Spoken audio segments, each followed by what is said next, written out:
اعوذ باللہ من الشیطان الرجیم بسم اللہ الرحمن الرحیم یا ایھا الذین آمنوا، اب یہ شراب اور جوئے کے بارے میں بھی آخری حکم۔ یا ایھا الذین آمنوا انما الخمر والمیسر والانصاب والازلام رجس من عمل الشیطان فاجتنبوہ لعلکم تفلحون۔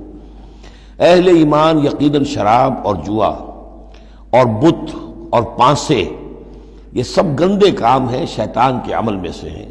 فاجتنبوہ، تو اس سے بچ کر رہو، لعلکم تفلحون، تاکہ تم فلاح پاؤ۔ تو شراب اور جوا تو پہلے بھی آ چکا ہے، لیکن انصاب اور ازلام وہ تقسیم کرتے تھے پانسوں کے ذریعے سے اور پھر ازلام کے ذریعے سے، ان کا معاملہ وہ بھی ایک جوئے کی قسم بن جاتی تھی۔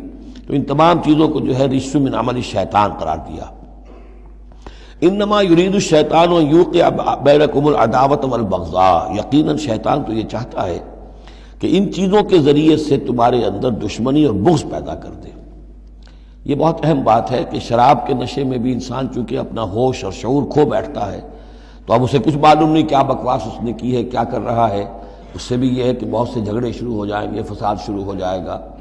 آپ کو معلوم ہے کہ بہت بڑے بڑے راز جو ہیں اس زمانے میں، بڑی بڑی حکومتوں کے، امپائرز کے، سپر پاورز کے، وہ شراب کے نشے میں جو ہے وہ چرا لیے جاتے ہیں اور وہ راز نکل جاتے ہیں۔ تو اللہ تعالیٰ یہ ان چیزوں سے تمہیں بچانا چاہتا ہے، اور شیطان چاہتا ہے کہ تمہارے مابین عداوت اور بغض پیدا کر دے۔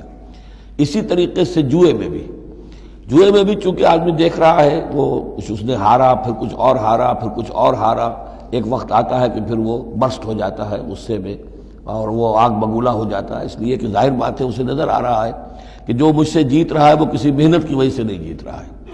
اگر تو کوئی محنت ہو، کوئی کوشش ہو، کسی نے کمایا ہو، تو ظاہر بات ہے اسے انسان گرج نہیں کرتا کہ ٹھیک ہے اس نے محنت کی ہے اور اس نے مجھ سے یہ مزدوری لی ہے یا مجھ سے یہ کمائی حاصل کی ہے۔ لیکن یہ کہ ایک وقت آتا ہے کہ پھر جواری جو ہے وہ آپے سے باہر ہو جاتا ہے۔ انما یرید الشیطان ان یوقع بینکم العداوۃ والبغضاء فی الخمر والمیسر، شیطان تو یہ چاہتا ہے کہ اس شراب اور جوئے کے ذریعے سے تمہارے اندر، تمہارے مابین دشمنی اور بیر پیدا کر دے، اور اس سے بھی آگے وہ یصدکم عن ذکر اللہ وعن الصلاۃ، اور یہ کہ تمہیں روکے رکھے اللہ کی یاد سے اور نماز سے۔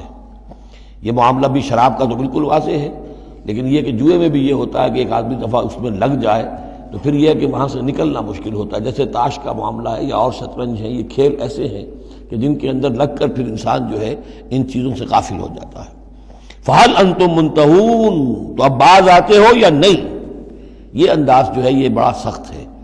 اس میں پس منظر میں کیا ہے کہ تمہیں سب سے پہلی بات جو کہی گئی تھی، یسألونک عن الخمر والمیسر قل فیہما اسم کبیر ومنافع للناس واسمہما اکبر من نفعہما، تو تمہیں سمجھ لینا چاہیے تھا، اسی وقت بات آ جانا چاہیے تھا۔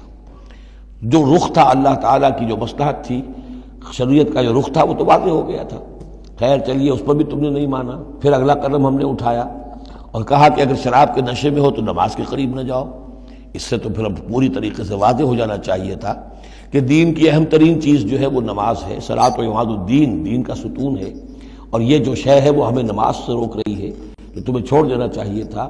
بہرحال اب یہ کہ آخری بات ہماری طرف سے آ گئی ہے، فَهَلْ أَنْتُمْ مُنْتَهُونَ، تو اب بھی باز آؤ گے کہ نہیں؟ صدق اللہ العظیم۔